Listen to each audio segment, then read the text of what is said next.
Hi, I'm Chris Mancini. I'm the Executive Director of Save the Harbor, Save the Bay, and this is the first Save the Harbor / Metropolitan Beaches Commission in-person workshop since 2019. So give yourselves a round of applause. Partially in person. So yeah, we're so glad you're here. We really need your input. I'm going to get into that in a minute, and I'm going to actually turn it over to our co-chair of the Metropolitan Beaches Commission and your Senator, Brenda Crichton. Thank you. Thank you, Chris. Appreciate the warm introduction. Thank you to you and Save the Harbor, Save the Bay, the entire Metropolitan Beaches Commission, for all the work you continue to do for us. We really appreciate it. You know, obviously, a lot goes in at the staff level to coordinate these events. And I really appreciate everyone coming out here tonight or joining us online. Obviously, not the best night to go out and travel. I heard there was some major accidents and traffic issues, but you guys made it here, and we really appreciate that. I want to just recognize a few elected officials. We have City Councilor Nicole McLean is going to be joining us remotely, I believe now, also a member of the commission as well. Looks like we have Mark Cullinan, who's a select board member from Nahant. There's a big bubble there, so I might be missing someone behind that bubble, but we also have Sean Reed, who's a school committee member here in Lynn as well. So as I was thinking just a bit about all the work that Save the Harbor and the Commission has been doing, focused on climate resiliency, and obviously some of the more severe storms and coastal erosion that we're seeing, I thought back to the day I was elected to Senate, which was March 6, 2018, and on that day, then Chief Dwyer, the Nahant Police Chief, took me out in this really souped up SUV. We were very high above everything. We needed to be because the peninsula was essentially flooded. It was like something out of a movie. I couldn't believe it. It's an area that I've visited my whole life and represented for so long, and it felt like it had completely sunk into the ocean. Obviously, serious damage throughout the coast on all sides of the peninsula, also on the Lynn side as well, and just the causeway. And I don't have to think back that long because these storms continue to occur and occur again, maybe not to that extent, but it's expected that they're going to. We live right near Lynn Shore Drive, and anytime there's a storm, I take my kids down there. I'm guilty of it. I don't want to celebrate coastal erosion and severe storms, but we go down there to watch the waves. And they're at the ages now 8 and 4, where they asking questions. They're interested in learning about climate change. And talking to them about, while it's fun to go watch, the waves coming, that this is a serious problem, and to think about the next generation and what we're leaving them with. And obviously everyone here is here for a reason. It's because you join us in this fight to protect our coastline. And tonight we have a great opportunity to, not think globally, though we'd love to, but to zoom in here locally on Nahant and Lynn, and to think about ways that things that we want to see, we want to continue to work on and invest on, but also just to hear your thoughts. So, as a politician, many of you have heard me blab on and on and on. I'm going to land the plane and just give one, again, great thank you for what is a start of, I think, a really productive conversation with a wide range of stakeholders. So, thank you very much for coming out tonight. Thank you, Senator, for being here. I know you have at least one other meeting to get to, so it means a lot that you made time for us. Aaliyah, are we able to share the presentation up here and for the folks in the Zoom? Because we will jump right in. What we're here to talk about, climate. Everyone's always talking about climate change. We're hearing about it all the time.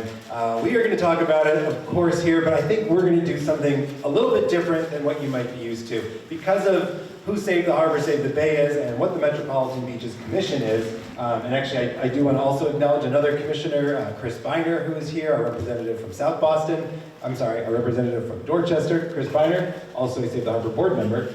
And we have been working, Save the Harbor, on cleaning the water, Boston Harbor, since 1986. And it's a little bit weird to be making this presentation in Lynn, where we do have the dirtiest beach in the Commonwealth. It is also the reason I moved up here when I became executive director, because I saw my predecessor turn South Boston's beaches into the cleanest urban beaches in the country, and thought, well, that seems like a good idea for the next executive director. Go live at the dirtiest beach and take care of that one. So Some of you may have been to some of our conversations and meetings about the pollution on Kings Beach. We are going to be focusing today on what Senator Crichton started talking about, the coastal erosion. And we're really trying to zero in on the long-term picture and what people value. People in this room, people in the Zoom room, other people in the community. What's important to you about your beach in particular? We really feel like we've spent 40 years investing money in cleaning up the harbor. We're investing more in cleaning up Kings Beach specifically.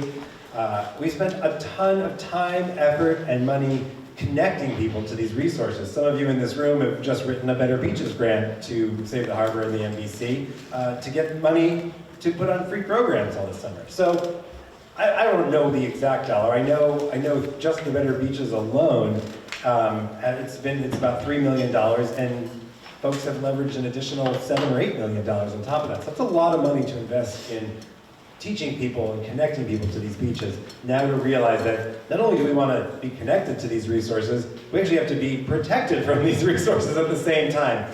And can these two things coexist? And can I get the next slide? Yes.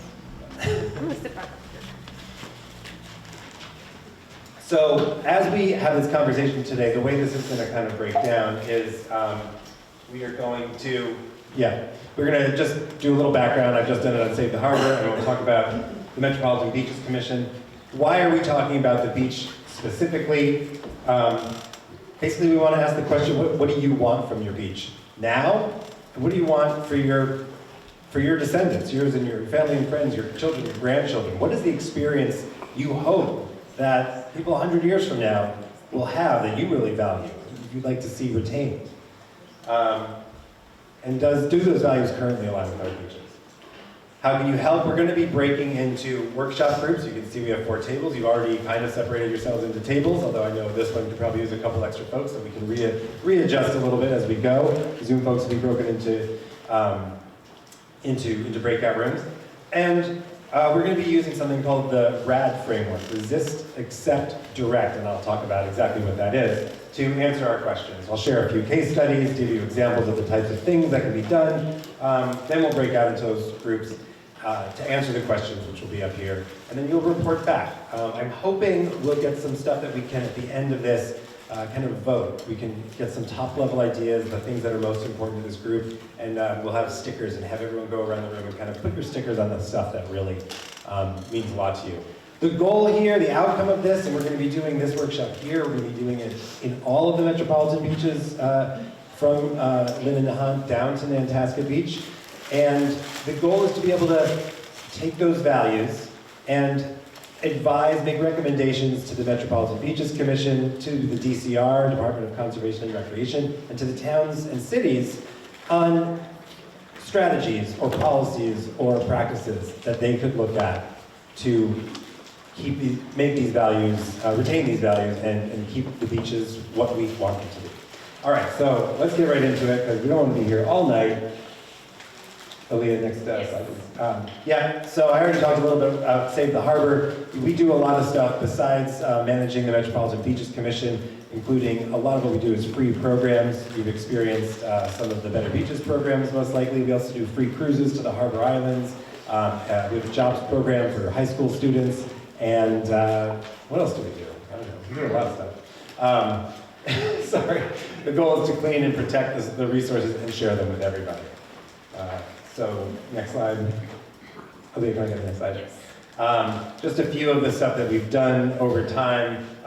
We did successfully advocate for the Boston Harbor cleanup, eliminated all the outflow pipes on South Boston's beaches. That's why they are the cleanest urban beaches in the country. We're working on improving communication and flagging about the cleanliness of the beaches. Now, let's just keep going. And we manage the Metropolitan Beaches Commission for the state legislature. And there's some of our great photos. So yeah, I skipped that one. Up to the NBC. And the Metropolitan Beaches Commission is tasked, is made up of elected officials and community representatives from the Metropolitan Beaches region to make recommendations on the maintenance and improvement and access to our beaches. And I did just see that Nicole McLean, our city councilor here in Lynn, and the community representative for the nonprofit seat on our Metropolitan Beaches Commission is here. Nicole, would you like to jump in and say a few words while we're on our NBC slide? Oh, absolutely. Hello, everybody. Good evening. Thank you for inviting me and recognizing me. Chris, thank you so much. So being a commissioner on the Metropolitan Beaches Commission has been an amazing experience. And the Lynn Beach in King Beach is very close to my heart. So I'm happy to be a part of, bringing people of various cultures to that beach, and being a part of making sure that, everyone is, experiencing the beach in a safe and healthy way. Working with the commission and with the counselors to make sure that that we're cleaning Kings Beach is paramount in my a paramount issue to me. And I want to make sure I'm working with the community to push forward that issue to the state and work with our state delegation to make sure we're exploring all possible solutions to making sure the beach is a safe and clean and usable, swimmable beach.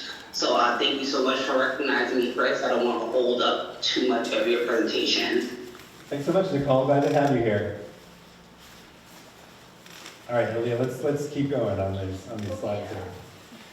So, as I said, our goal here is to try to understand, in this space, last year the NBC released a report on equitable access to the beaches, focusing on barriers along lines of language, physical ability, and race, and have been implementing some of the recommendations that came out of that report over the last year. We will continue to do that, and currently we are adding a new item to our agenda to understand the physical conditions at the 14 beaches in that region I mentioned. The beaches specifically that are maintained by the DCR, and understand how these are going to change over time and how we can mitigate those challenges, but also accepting the idea that things are going to change. So how do we adapt? How do we enhance our relationship to the waterfront and to the beaches? Again, why the beach? Obviously, it's squarely in Save the Harbor's mission, but we think that these beaches, including Lynn and Nahant Beaches, they provide, they're an ecological, economic, and recreational resource. I've already just the sunk cost. We spent 30 or 40 years investing millions, maybe even tens or hundreds of millions of dollars in these resources. We know that this change is happening, it's growing, and we have to reevaluate the future and adapt to that. We know that these beaches provide a great harbor ecosystem. They do buffer against climate change. So there are part of this conversation will be, well, we might not have to do anything because the beaches are protecting the infrastructure. But again, we would like to know and find out if we can have both. And obviously it can promote health, mental health, physical health, and public health. So again, our goals for this meeting, I'm saying it a lot because I just want to, when we get into our breakout groups, I want people to really feel like they know what to say. Understand how the beaches are used in your community, understand what you value about them, and learn how the change is going to impact those beaches, and how it already is impacting you. So we really are looking for your local expertise. What do you see? How do you directly experience that? I know I had my first real climate change experience about a month ago, the big storm during the king tide. Folks, my daughter and I went down to watch the waves just like Senator Cardin, and we got so excited, we said, let's go look at other waves, and we drove from Lynn into Swampscott, and we drove into Marblehead, and I said, well, it's probably really cool out on Marblehead Neck. So we drove out there, and when we tried to get back, we couldn't. They had closed the neck, and it was actually throwing rocks and boulders up onto the causeway. We sat there. Everything was really fun for the first hour, and then really boring for the last 3 hours. We got stuck in one spot. It was just kind of a bonding experience with a very sulky 10-year-old. So, how important is the beach to your community? We're talking about 2 beaches. We're talking about Lynn, Kings Beach, and Nahant Beach. Obviously, I'm expecting folks use both of those beaches up here. The city of Lynn and the planning department did a hazard mitigation, hazard mitigation plan a few years ago. And so we do know that shoreline change has been identified as a top concern, and that as part of the preparedness system, we know it's going to lead to increased shoreline erosion, and then it's going to. Anyway, the point is we've done our research. We know this is an important issue. We're trying not to reinvent the wheel here. So a couple of years ago, we did a report on imagining the Bay State without beaches, looking at projected coastal inundation zones.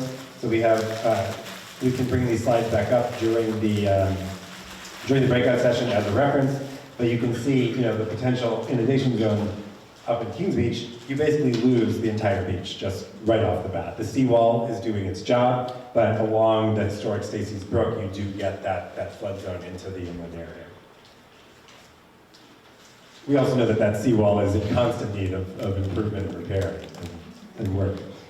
Nahant, obviously this is partially a man-made causeway, and again, with that inundation during those high tides, you could, in this scenario, basically lose the entire causeway, which obviously presents challenges to the people who live out there, in addition to losing the actual beach. So again, we're fairly confident that this change is going to be happening. So, next slide, please. All right, so this is how we are thinking about this issue. Resist, accept, direct. This is a framework developed by the National Park Service to manage, for ecological management. We like this framework because it encompasses the entire decision and kind of tries to look at the different options and can assist us with deciding how to respond, knowing that we have options in the ways that we can respond, and really picking the best solution for a specific scenario. So we may have a different solution in Lynn than we have in Hull or in East Boston, for example. And it's not necessarily, you don't have to feel like you have to give us the answer today. Like, oh, you should definitely do this, and here's what you should do. Although if you have a really strong idea, write it down. We'd love to know that too and follow up on it. But again, we're really trying to capture what's important to us up here. So Leah, next slide, please. Just for a visual aid, to resist. That is to, the metaphor of a sailboat, which is appropriate for us, to lower the sail, turn the engine on, and fight back against the change that is coming, right? So to get to the destination you want through resistance. Accept scenario is to just accept the change is happening, lower the sails, and let the wind and the seas blow you wherever it wants to. And then direct. That's to raise the sails and use the sails and work kind of in tandem with the change that is happening. I'm realizing now as I'm saying it out loud, I think this almost is set up to make it seem like direct is like the best version of this, and I just don't want us to fall into that trap. Obviously that might be ideal if we can have it all, but we might just want to at some point realize well, in this particular case, we have to go with the resist framework if we are going to get everything we want, or we're going to have to use accept because we just prefer that out. Aaliyah, do you want to come up and talk a little bit about the current efforts? All right, so this one was actually in the news recently. So you guys have heard about Resilient Coast, which is going to be the new initiative by the state to work on climate resilience. Oh, I have to speak into the mic, don't I? Can everyone hear me without the mic? No. It's better for the TV. All right. So we have the new Resilient Coasts effort, which is going to be by the state, and they've already started working on that. And basically, they're going to be working on coming up with plans for all of the coast of Massachusetts. It's in its early stages right now, so we're still waiting to learn more about what the plans are going to be, who's going to be leading that within the state, and it's going to be with CZM as well.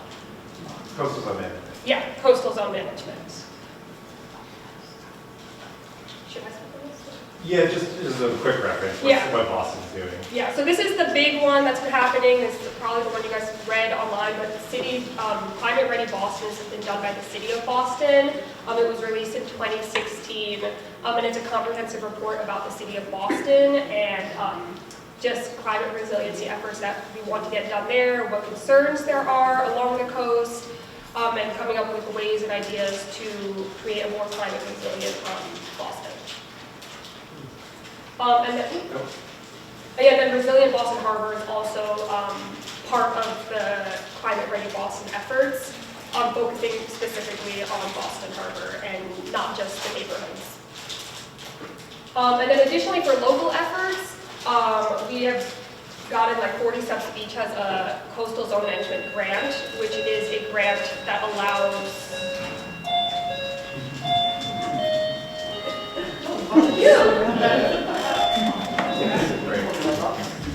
There's 30 comments. Yeah, so 40 Steps Beach received a coastal zone management grant from the state, which the goal was to prepare for severe storms and increasing climate change concerns. So it's going to be a process where they can create a guideline and plan for how to address climate change concerns at 40 Steps Beach specifically. And then also there's a short beach grant, which was for specifically short beach as well. So, yeah. And then also for Lynn, there's been Lynn hazard mitigation planning, which is to address flooding, severe storms, winter storms, and extreme rain events. All right. We're almost at the end here. This is just some of the case studies and some of the strategies and engineering solutions that are available for some of these things. You may have heard of some or all of these things. I wouldn't be surprised. Cobble berms are something that works with the wave motion. They mimic the natural state of a beach. You put them at the base of a dune area, and they provide some wave attenuation while shoring up like a dune situation. It can really slow down that dune erosion over time. And there are some already in use in Winthrop, Duxbury, Falmouth, and other places. Leah, can I get the next one? Seawalls, I think we're all very familiar with seawalls up here. We've included some photos of some more dramatic seawalls. These are in Japan. There's like our tsunami barriers. They're incredibly large, but they're necessary up there because of the threat from an earthquake and tsunami. But again, over time, is this something we are going to have to think about based on projections? The seawalls are a hardscape. They do resist the wave. They do protect against that high storm surge. They have a really great use in that way. But they do limit the distance that the beach can move and change. And if the priority is going to be, hey, we have to make sure the beach stays, a seawall is going to be maybe not the thing that's going to work with that. And it can cause increased erosion in front of the seawall. I had not thought this slide out completely, but this is from the Lynn mitigation plan, just some different versions of how you can, I'm going to skip this one now because I didn't need to keep it in there. It's also in the wrong spot. Living seawalls. This is the living seawall technology, I don't know if that's the right word, but was recently a recipient, a company in Australia, of the Earthshot Prize. If folks remember when that came to Boston, Prince William came here and they had a big event. They can modify those flat, featureless hardscapes of a seawall. They don't necessarily do much in addition to prevent erosion or stop the wave, but what they do is that they can increase biodiversity and the amount of life in the ecosystem, which is something you do lose with a seawall. So it is something that's like, hey, we've got to do seawall, but here's something that doesn't make sure we can keep some of these values that we may have. Next slide.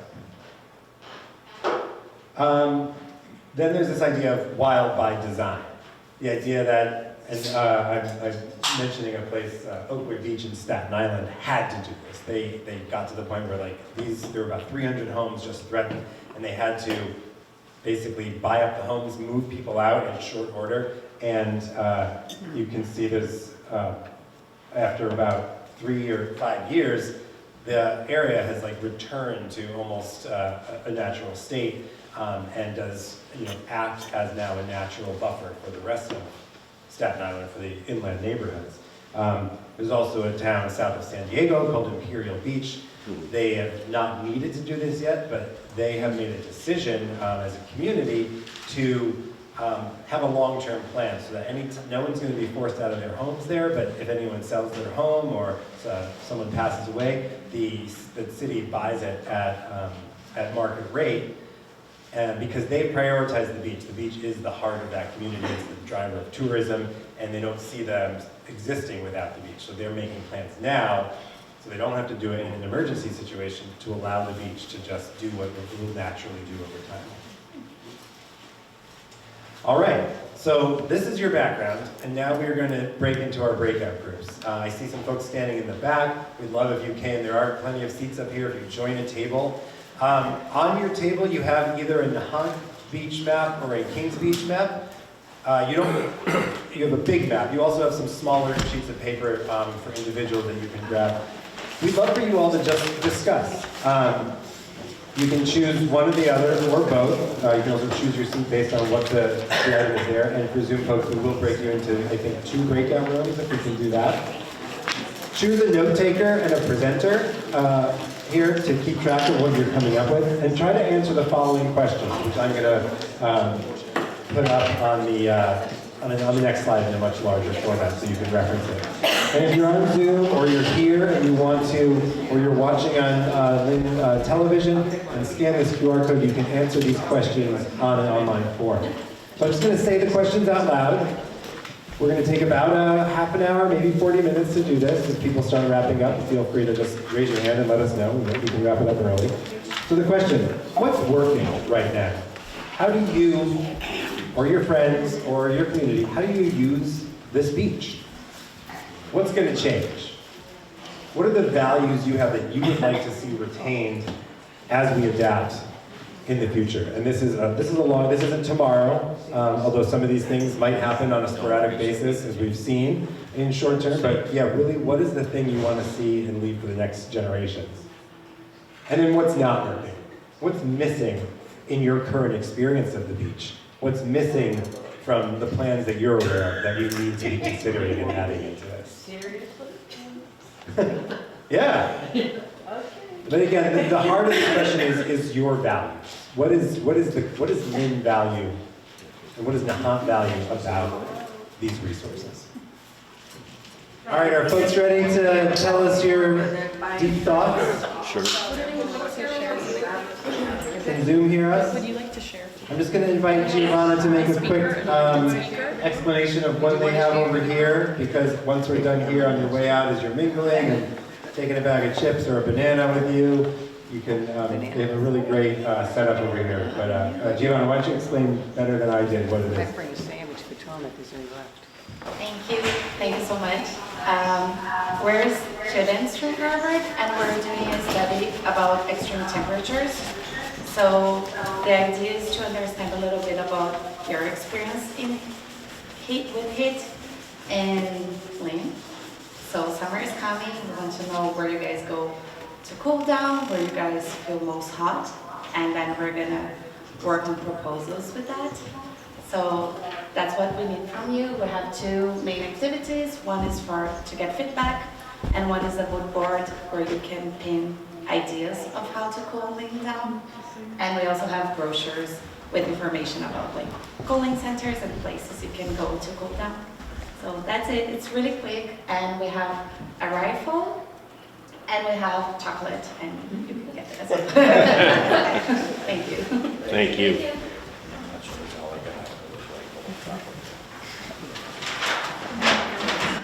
All right, so would any group like to volunteer to go first? We'd like to hear, 5 minutes or less, kind of your top ideas. We're going to keep all the ideas, we're going to take all those notes, and we're going to create a summary and create all of our notes to kind of synthesize it. But we'd love to hear kind of like the highlights.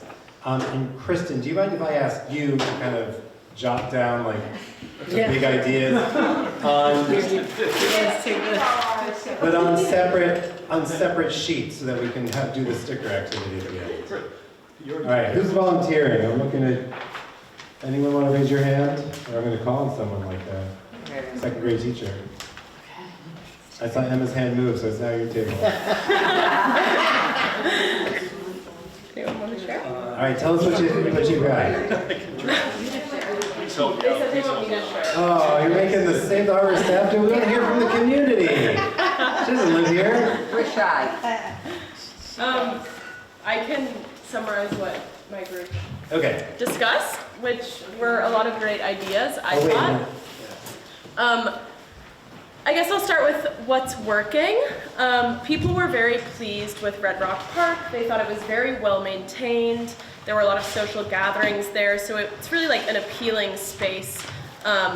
There were some comments about how there used to be covered benches there, but there are no longer. Now the benches are uncovered, and it would be nice to have some more covered beaches so that when folks are hot, they can cool off in the shade, and when it's raining as well.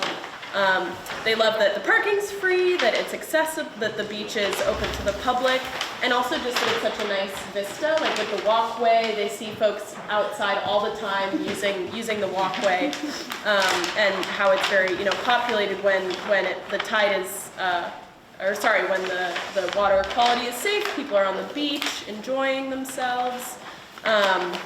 And then moving on a little bit to talk about what's not working, one of the big concerns that people voiced was actually safety issues on Lakeshore Drive. Lynn Shore Drive. And how there's a lack of speed signage that sort of alerts you if you're going too fast. Also that there aren't really enough crosswalks that connect the steps. Yeah, the staircases. So that's an accessibility concern. Let me know if I'm speaking too fast, Kristen. And also that there are a lot of trucks driving down Lynn Shore Drive, even though there should be no trucks driving on that street. They were talking about how they want a little bit more enforcement around the policies there. Also regarding Red Rock Park, there's no bathroom, and so people unfortunately will relieve themselves on the rock itself, which can get a little smelly. So putting bathrooms there. And then obviously water quality. I think that'll be no surprise to anyone. Another thing that folks mentioned was that dogs will often be on the beach even when the red flags are up, and that's really unsafe for the dogs themselves because they'll be licking what's on the ground and stuff. So just having better signage around dogs being allowed there when it's red flag time. And then also regarding the red flags, they noticed that people will still be on the beach when the red flags are up. And we sort of discussed how, I think oftentimes red flags might connote just that you're not allowed to swim, but really here it's a concern of you actually shouldn't go on the sand at all on the beach itself. So maybe having some more DCR staff to make sure that people aren't actually going onto the beach when it's unsafe. And then the last thing is that there was also, folks were just sad that the Pebble Beach is no longer there. That used to be down at Deer Cove, because when DCR was, they were rebuilding Lynn Shore Drive, they put a lot of pylons near Deer Cove, and that got rid of the Pebble Beach that used to be there, and so folks were feeling nostalgic and sad about that. Did I miss anything? Does anyone good have job. any comments? Excellent job. Okay. Come on over, Emma.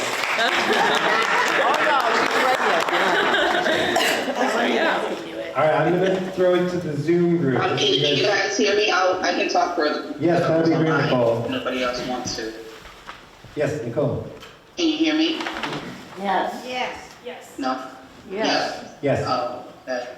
So we were saying about the same things that we just heard.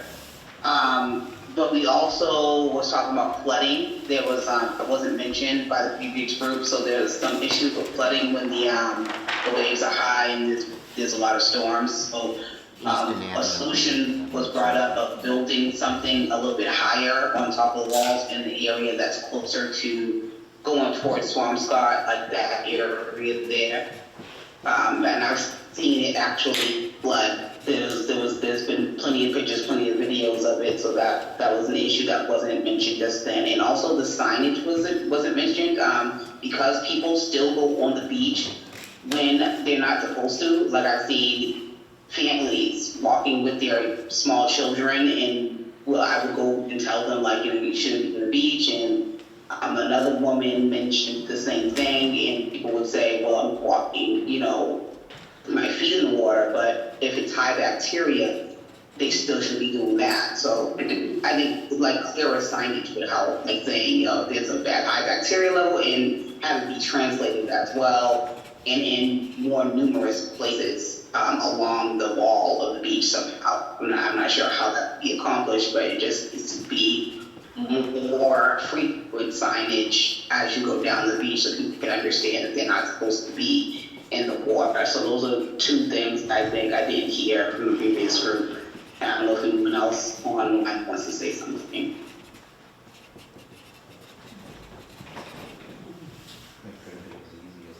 Did anyone talk about the first question? How do you use the beach? Yeah, we Yeah, because I like the answer. All this is really good, but like hearing well, you guys zeroed in on Red Rock Park, and the idea that there's free parking. Like those are two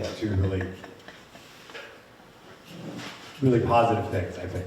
So yeah, as we're continuing. Oh, yeah, we did mention positive things. We did say that there's a lot of community building events, like the music events that happen on the beach, the 4th of July event that happens.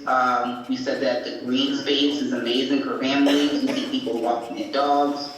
We see people doing healthy living activities like walking and just running along the beach. It's a great place for contemplation. I see a lot of people just sitting out and doing their mental health work, just looking at the waves. So there's a lot of great attributes of having that space, especially for community building and events and for just staying healthy and communing with your family and community. Awesome, thank you. All right, I'm going to go to the Nahant Beach group. Not that you necessarily talked about Nahant Beach, but just trying to keep it interesting. So let me go to this table. Can everyone hear me okay? No. Oh, wait. No. Oh. Do you want to actually come up and use the mic? Yeah.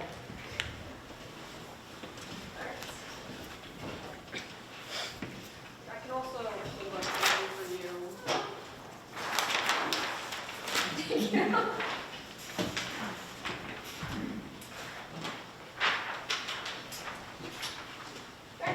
Hello everyone. I'm a little short, so can you hear me?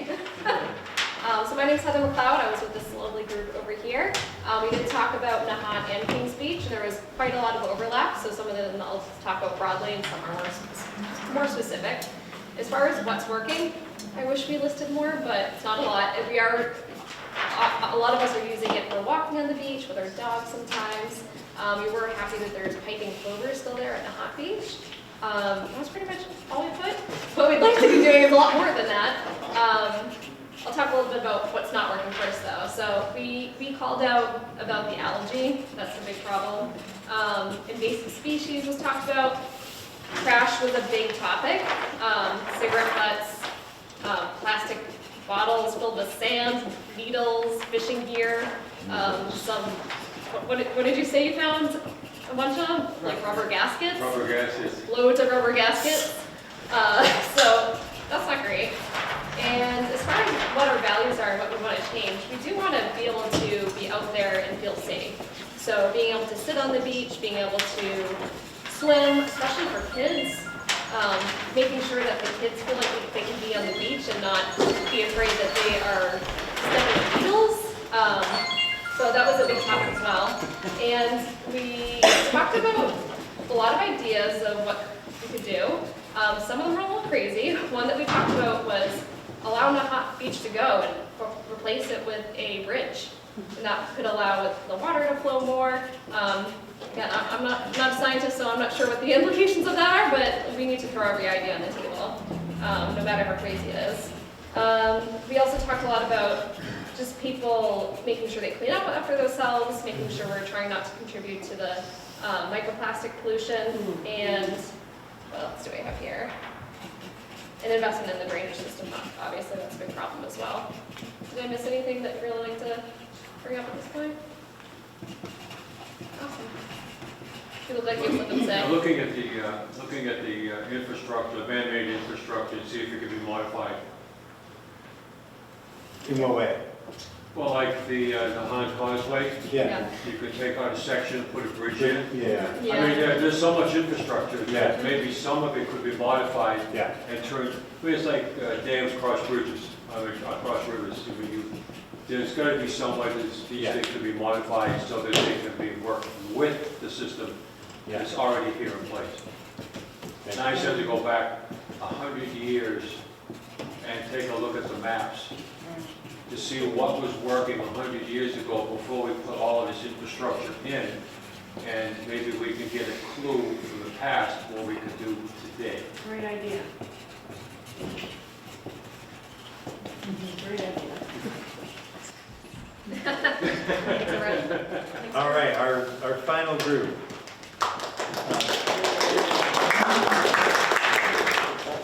Sure, my name's Dylan Dobbin. I'm a... Do you mind coming up to the mic? Come up here so.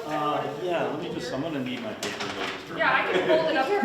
It's kind of tricky to hold it. I know.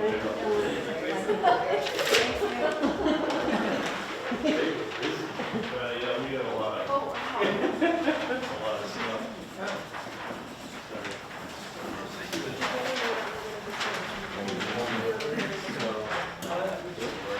This is actually easy way now. Okay, so my name's Dylan Dobbin. Can folks hear me? How's that? Yeah. Is that better? Yeah. My name's Dylan Dobbin. I am a Nahant resident. I'm a kite surfer. I use the beach every day. This is very much important to me. So we talked about how do people use the beach, and I see lots and lots of people use the beach every day. So it's amazing how many people use the beach. People do, there's a lot of just average walking. Whenever the weather's decent enough, they walk, they dog walk. There's just beach going. Can I just ask, are you talking about Nahant specifically, or both beaches? Or? Well, both, but I have more experience with Nahant, but our table had Kings Beach as well. So this is a general Nahant Beach and Kings Beach. And I know the uses are a little slightly different. Nahant Beach, and I'll talk about some things we have in Nahant, but this covers both. Got it. We've got them both. There's fishing, there's a lot of surfing, windsurfing. There are events. People do, birthday parties and things like that, after wedding events. There's family gatherings. Bird watching. The bird watching is fantastic. Lots of great birds. And then just sunrises and sunsets. You see people just out enjoying sunrises and sunsets all the time. And one thing that I've noticed just on the Nahant side, particularly big use of the beach, is relief from summer heat. So beautiful summer weekend day, people use the beach to the maximum. And I guess my only concern about that is they're not allowed, they can't use it to the maximum because the parking lot fills up. And so I think a lot of people avoid going just because they know on a good day they can't. So that's one thing we'd like to address. Okay, so what will change, what we think global warming will do to us? Well, we mentioned continued access. We put that down as what will change. We think that some of the sand availability may change. We've noticed that the beach, at least I've noticed on the Nahant side, the beach has been extremely stable for many, many years. Just this year with the 2 spring high tides and just the moderate storms, it's dramatic. There's actually 3 to 4 feet missing. I haven't measured it, but I mean, I'm not exaggerating that at all. So there's 3 to 4 feet missing, so the beach all of a sudden is not very stable. I don't know how much of that's just the winter erosion we'll get back, but it's not typical. So increased erosion is probably going to be an issue. Let's see, we talked about dune restoration, just improving all the vegetation. And then obviously, we're going to keep mentioning it, but water quality. But also, particularly, just to tie it into the global warming, the water quality is dramatically, you guys already know this, but the rain that record rains that we've had this year, so record red flags, I mean, it's literally unusable. Like, I don't know, the percentages of how many days were red flag, but, in terms of using the beach, and then just me personally, one of the reasons that maybe the action isn't happening is people don't, the risks aren't tangible, so people continue to use the beach, they don't have tangible risks. Well, right now, I'm getting over Giardia, and that's kind of the only way you get that. I don't have any other risk factors for it. So and also I know a good friend of mine that almost died of sepsis, and his doctor said, yes, you got it from the polluted water of Nahant, and the details of the infection are, yes, that he absolutely got there. So, it does affect people, and, we literally can't bring the kids to the beach in the summer. We'd love to have a lot more activities. Kids are screaming for activities there, and we can't do that as often as we'd like.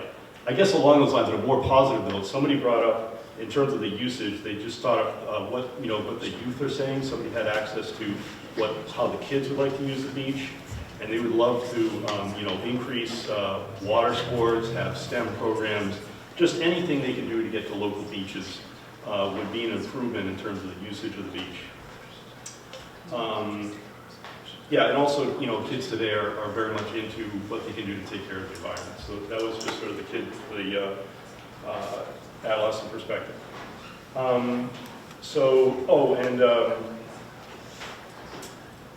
Let's see. So we mentioned water quality. We talked about change, flooding will become more common. Somebody also mentioned that, the water flooding, some of it happens at Kings Beach through the existing outfall pipe. So that the outfall pipe actually has flooding come into it during storm systems, and actually that causes some of the flooding.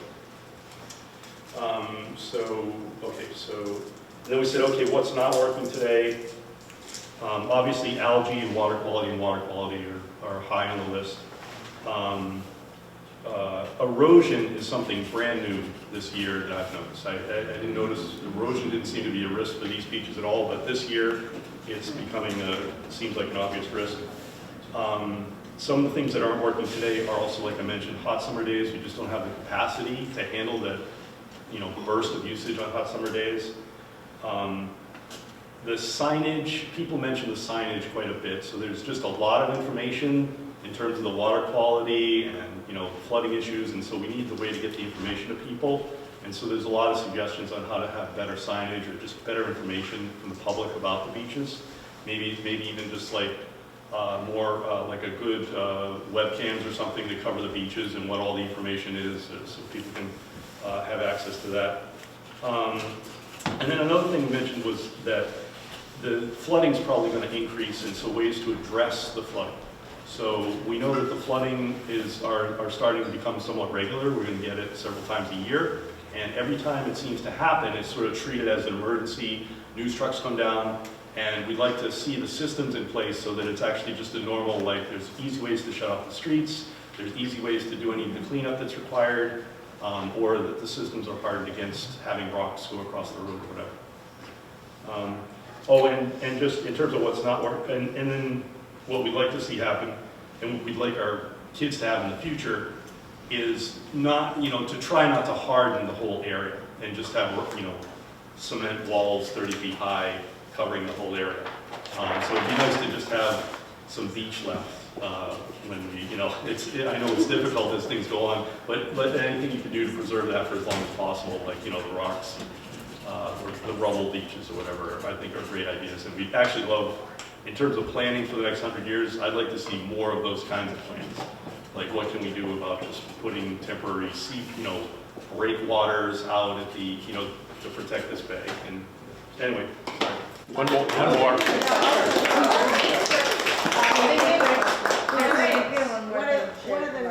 One of the other things we brought up is, since people do use the beaches, not just the beaches, but the walkway, the causeway, because we have the Lynnway. People walk there constantly, and that's where the flooding is, the water comes, the contamination. It should really be tested pretty much all year round. Yeah.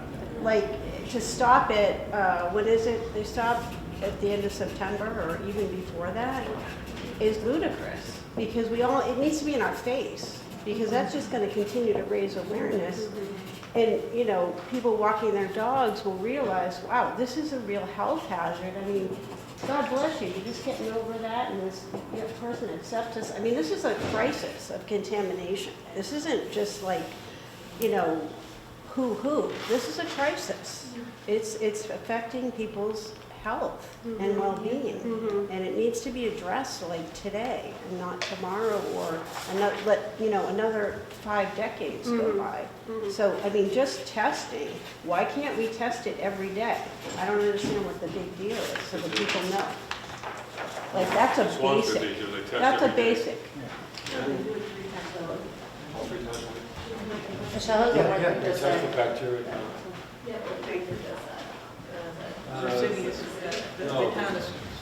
Hello, everybody. My name is Michelle, and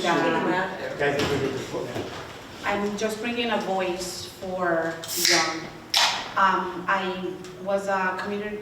am a community organizer here in Lynn, but I went in 2019. I had the opportunity to reach out to students from high school, one of the high schools, Classical.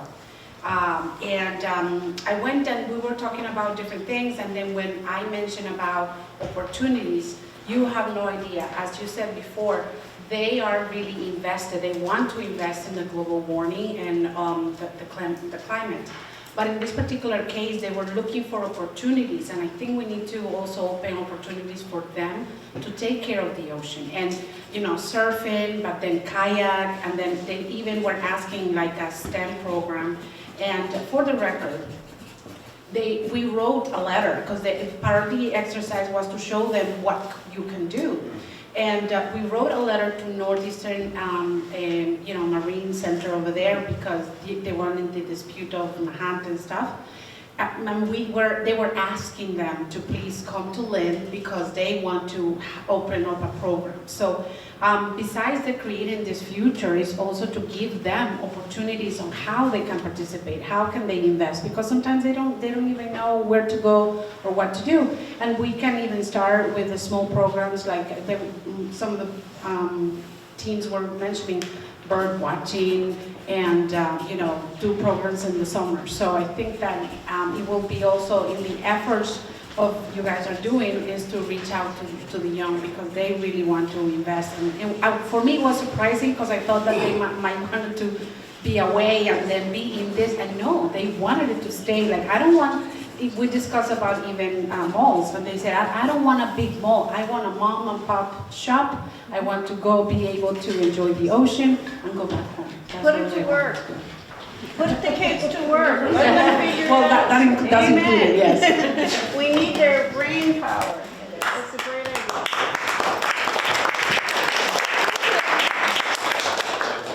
Do you have any last comments of folks who want to come up, share something that has not been added?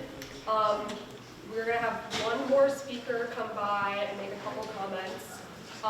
But any more comments? Anyone want to come up, add something? I will. Awesome! I was asked by Chris to come up, so. Good evening, everyone. Great to be here. My name is Dan Cahill. I'm a state representative from the 10th Essex District, which encompasses pretty much for people from Lynn, the east side of the city. At the State House, I'm also the chairman of Natural Resources and the Environment Committee. So we have been very active this session thus far relative to issues that impact resiliency, that impact our coastal communities, but also a lot of the issues inland as well. I know there's a lot of issues. I could go on for a long time. It's late in the evening, but I just want to give a couple of highlights. Now, you've been reading the paper recently with respect to Kings Beach. I can tell you that there are constant meetings with state and federal officials with respect to resolution of the problem. We know that there is an outflow problem there. We know there's a pollution problem there. Thankfully, there's no question. The issues become, how do we resolve it? There are a lot of opinions and a lot of scientists that have a lot of different views on it. But in communications with the administration, they're looking for more of a long-term solution to the problem, not Band-Aids. However, we are very active about pursuing some new technologies and some that are unproven, and this might be an opportunity to use Kings Beach as a testing ground for some of that technology, and that can be employed elsewhere in the Commonwealth. That'd be great.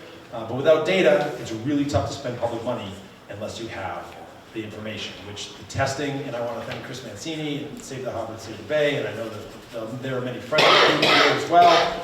Your advocacy over the years are what's brought us to this location now, where we are with the process. You know, I think the item wrote an article, showed an article from like 100 years ago, where there was questions and concerns about pollution on Kings Beach, so this is not a new issue. But it's an issue that we can't just kick to our kids, my kids. It's not right. I grew up on that beach, my parents still live on the beach, I've swam there my whole life, that's why I'm probably freakishly tall. Sorry.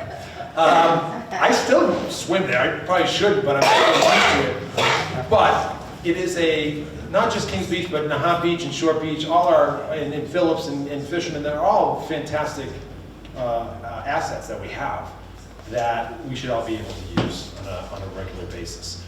And it costs money, but that's just how we have to solve the problem. Everything costs money, and it costs $100 million today, it's going to cost $200 million in 10 years, and to kick it down the road is ridiculous. So on the local level, it's unprecedented the amount of cooperation we have. Swampscott and Lynn are coordinating efforts, which in my 20 plus years, I've never really seen that happen before. Lynn Water and Sewer is going to be videotaping all of the pipes in East Lynn. I can't wait to watch the footage. So you know, we have to eliminate. So we have to do some source elimination, make sure that there aren't illegal tie-ins. And we know with the CSO, there was an issue with CSOs and the historic rains. I mean, folks, it's not rocket science. I'm a political scientist, not a real scientist, but I know that when it rains, and we've driven our cars on the roads with oil leaking, and we have pesticides and rodenticides in our lawns and traps for animals and rodent control. When we have just trash in the streets, that gets swept up and that gets pushed into the ocean, because you know, that's where it's always been meant to go since humans inhabit this area. But there's so many of us, the density is terrible. Not in a bad sense, but the density for environmental impact, we have to be able to capture all of that, or as much of that rainwater as possible, to be able to treat it. So on a state level, Governor Healy has made it a priority of her administration, along with Secretary Rebecca Tepper, to focus on long-term planning for Massachusetts as we experience the continued effects of climate change. There's never been a comprehensive review of all of our assets and all of our infrastructure throughout the Commonwealth, and that includes tributaries, that includes ponds, includes everything in the ecosystem. They are going to put together a comprehensive plan, and there's going to be a price tag associated with it. So if it's $10 or $20 billion of infrastructure that needs to be put into place, we need to make that investment. Clearly can't be done overnight. However, if we make an investment and it's done over a series of years, it's great for local economies, but it's really great for all of us.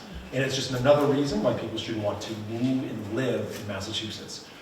We care about each other, we care about our environment. And we have the smartest people, they say, in the world. I think so. Why can't we fix this problem? We can. And it takes community groups like yourselves, these types of meetings. I know it's late on a Wednesday night, but like these are the types of meetings that take place that really effectuate change. And without groups like there's probably so many groups here, but Save the Harbor, Save the Bay is extraordinarily active and effective on Beacon Hill. Without your advocacy and your support, these things just get kicked on to the next year. It's like, oh yeah, we have this problem, but let's just focus on other things. No, this is a serious problem, and this is one that we're dealing with on a daily basis. So I'm very excited that you're here. I love the exchange of ideas. We love to hear from folks. The sand moving, I mean, this natural erosion. We're looking at expedited permitting for some of the scientifically proven methods of reducing erosion in Massachusetts. There are many nonprofit organizations and our academic institutions that have proven scientific methods to do so, but no one wants to go through like 2 years of permitting to restore a salt marsh. And you may think that's maybe onerous, it is.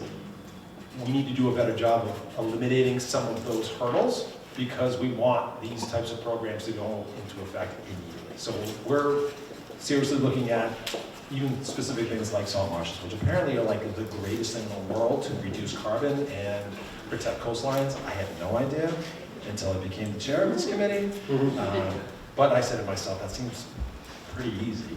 And apparently it is. But we want to eliminate some of the obstacles to that. And I can go on and on, but it's late. The thank you. I just want to also point out that I have a great team that I work with.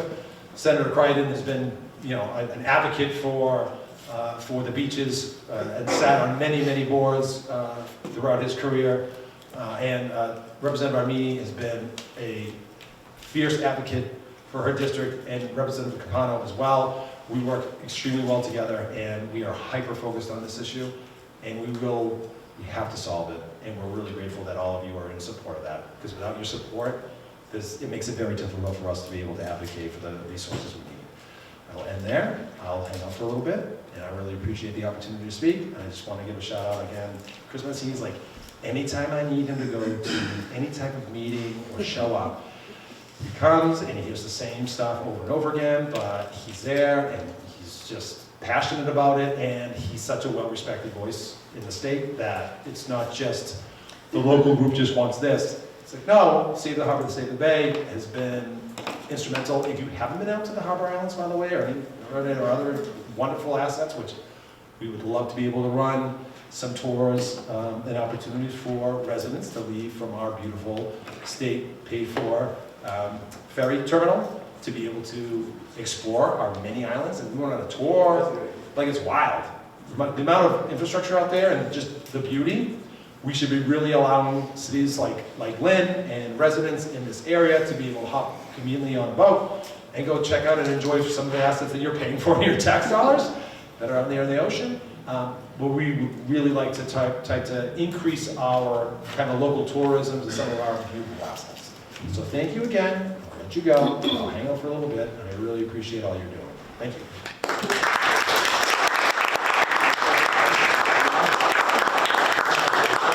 I'm talking about the cake. All right, we have one comment on Zoom. Becky, would you like to say something? I do. I actually just want to follow on to that last comment about the ferry. What we didn't talk about in our kind of online Zoom thing, and I didn't hear in the room, the ferry, like the commuter ferry in the summer, I've never had a chance to ride it because I'm not able to ride it Monday to Friday to go to work. So I'm just wondering if something can happen, you know, if this group is the right avenue to push for it, but to go back and look at maybe bringing a ferry to Lynn that runs on weekends, so that families could actually use it as a way to either come from the city to Lynn, you know, think of it both ways, and then also go from Lynn by boat to the city. Salem does that.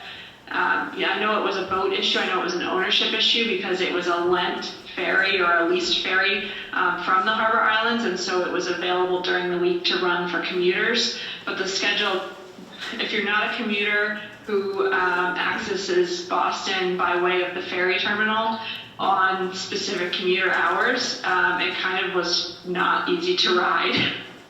So something that you could go on weekends and maybe take the kids and go into the city, or like I said, maybe some people from the city want to come up and come to the beach for a day. So that's all.